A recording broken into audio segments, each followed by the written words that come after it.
नमस्कार सर्वांना, श्री स्वामी समर्थ। तुमच्या सगळ्यांचं आपल्या चॅनलमध्ये खूप खूप मनापासून स्वागत आहे। आज आपण पाहणार आहोत हरितालिका पूजनची सामग्री आणि पूजा कशी करावी ते विधी बघणार आहोत आपण। हे हरितालिका व्रत भाद्रपद मासातील शुक्ल पक्ष तृतीयाला करतात। यंदा हरितालिका व्रत मंगळवारी 26 तारखेला आहे, परवाच्या दिवशी। आज आहे रविवार। आपण आता बघूयात पूजा कसं करायची। तर अगोदर आपण सामग्री बघूयात। पूजाला लागणारे सामग्री: साधं पाणी, पंचामृत, पांढरे वस्त्र, रंगोलीले वस्त्र, हे तुपाचा दिवा, पांढरे अक्षदा, हे पत्री, पानं। मी 2-3 प्रकारचे घेतले आहे, पण आपल्याला बरेच प्रकारचे घ्यायचे आहेत। आगपेटी, 2 अगरबत्ती, महादेवाला पांढरे फूल व्हायचं असतात, पांढरे फूल। आता आपण इकडे येऊयात। हे आहे महादेवाची पिंड, हे भगवान शंकर आणि माता अन्नपूर्णा। माझ्याकडे हा फोटो आहे। अन्नपूर्णा माता पण पार्वती मातेचा रूप आहे म्हणून मी हा ठेवला आहे। हे महादेवाची पिंड आहे। खरं पाहिलं तर मातीचा महादेव करायला पाहिजे, पण घरामध्ये माती अवेलेबल नाही म्हणून मी ही पिंड ठेवली, कारण की व्हिडिओ बनवायचा होता, तुमच्यापर्यंत माहिती पण तेवढीच पोहोचवायची होती त्यासाठी। पण मी परवाच्या दिवशी मातीचा वाळूचा महादेवच करीन। तुम्ही पण वाळू आणून घ्यावी अगोदरच आणि वाळूचाच महादेव करावा। हे महादेवाची पिंड, हे गणपती बाप्पाची सुपारी, गणपती बाप्पा। हे आहे हळदीची गौर, म्हणजे पार्वती माताचं रूप हळदीची गौर केली आहे। हे कृष्ण भगवान, ह्यांना पण ठुतात विष्णू मूर्तीच्या रूपामध्ये पूजायचं असतं। हे पण आपल्याला वाळूचं 2 बनवायचं आहे। हे आहे जया आणि विजया, पार्वती माताचे सखी आहेत। हे माझ्याकडे वाळू नाही म्हणून मी हळदीचं केलं तुम्हाला माहिती द्यायसाठी, पण हे वाळूचं करायचं असतं।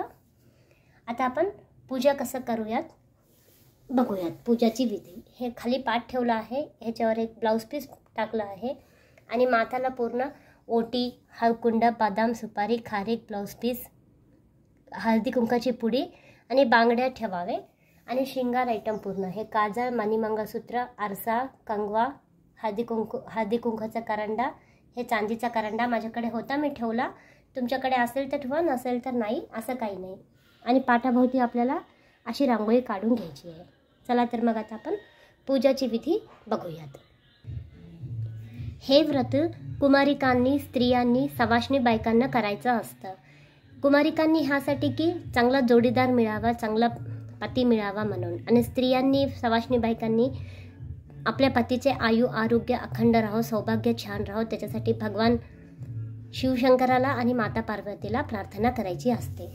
मग आपण पूजा करूयात। चला, अगोदर आपल्याला दिवा लावून घ्यायचा आहे। दिवा लावताना दिव्याला हळद, कुंकू, फूल, अक्षदा, ह्याच्यामध्ये खाली अक्षदा आहेत प्लेटमध्ये, असा अक्षदा ठेवून दिवा लावायचा।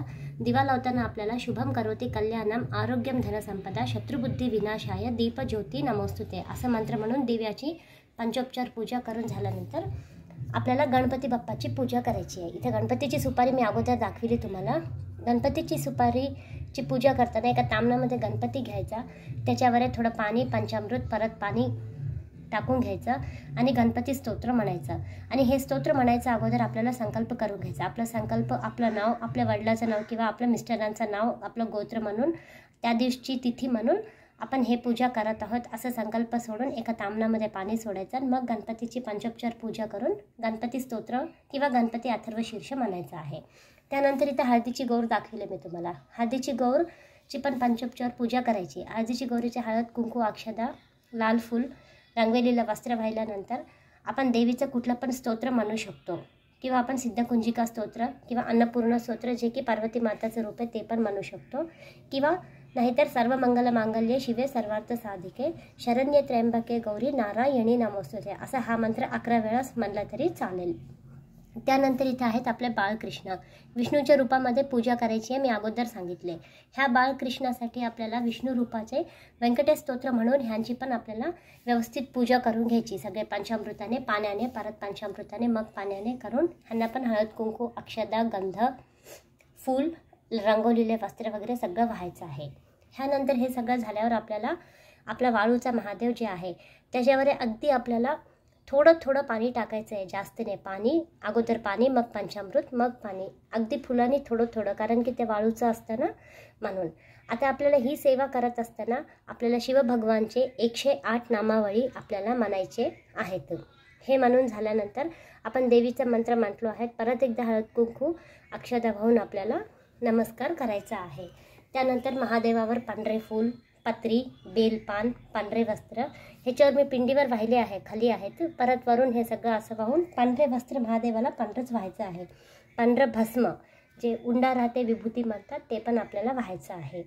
आणि असे फुलं सजावट आपल्याला करायची आहे. जितके पत्री मिळाले तितके बेलपान, गन्नेरीचे, स्वस्तिकाचे फाटे उद्याचा दिवस आहे, सर्वांनी आणून घ्यावे.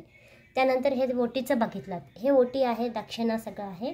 हे एका सवाष्णी बायकाला आपण देऊ शकतो. हरिताळिकेच्या दिवशी कोणी येत असतील, भेटत असेल तर दिलं तर उत्तम. एक 5 बायकांना तरी हळदी कुंकू दिलं तर अतिउत्तम. आपल्याला पण हिरव्या रंगाची किंवा लाल रंगाची किंवा कुठल्याही रंगाची घाला साडी, पण काळं मात्र घालायचं नाही. हिरवे बांगड्या, कपाळाला हळद कुंकू वगैरे लावून आपल्या थोर मोठ्यांचा आशीर्वाद घेऊन नमस्कार करून, आपल्या गुरूंना नमस्कार करून, आपल्या पतिदेवाला नमस्कार करून ही पूजा करायची आहे.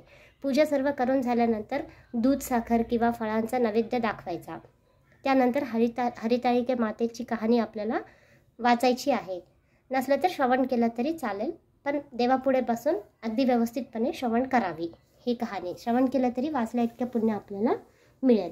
त्यानंतर हा वाळूचा महादेव दुसऱ्या दिवशी, चतुर्थीच्या दिवशी, गणपती बाप्पा आणायच्या दिवशी आपल्याला बाहेर तुळशीपाशी एका तामणामध्ये पाणी ठेवून हा महादेव विसर्जन करायचा आहे. विसर्जन करायच्या आधी असंच सेम दिवा लावायचा आणि 2 आपल्याला करंज्या करायच्या आहेत, लहान लहान करंज्या, साखर भरून किंवा बाखर काही पण जे आहे ते भरून. करंजी कोण म्हणजे आपण जसं की मुरड घालतो ना, परत लवकर परतून यावी लेक बाळ म्हणून असं करंजी दाखवतात. आमच्या घरी अशी पद्धत आहे. तुमच्याकडे जशी पद्धत आहे तुम्ही तसं करावे, किंवा फळ वगैरे दाखवेल तरी चालेल, असं हरकत नाही. आपापल्या पद्धतीनुसार आपण पूजा करावी. ह्या प्रकारे साधी आणि सोपी हरिताळिके मातेची आपल्याला पूजा करायची आहे. आणि आपल्या सौभाग्यासाठी भगवान शंकर आणि माता पार्वतीला प्रार्थना करायची आहे. झालेली सेवा मी श्री स्वामी समर्थ महाराजांच्या चरणी आणि शिवशंकर आणि पार्वती माताच्या चरणी अर्पण करते. धन्यवाद. श्री स्वामी समर्थ. जय जय स्वामी समर्थ.